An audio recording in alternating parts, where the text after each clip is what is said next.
kushoto na kulia, akamwona mtumishi wa Bwana, akamwona nabii wa Bwana, akamwona nabii.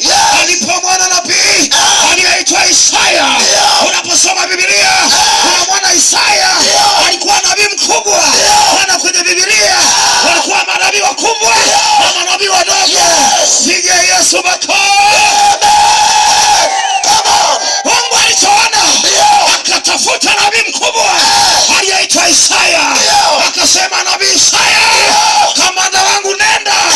Kuna mtu ana tatizo, kuna mtu ana shida, ninakutuma. Nenda kwa Ezekieli ukamwambie. Isaya kaondoka. Alipofika afika kwa Ezekieli, akamwambia Ezekieli,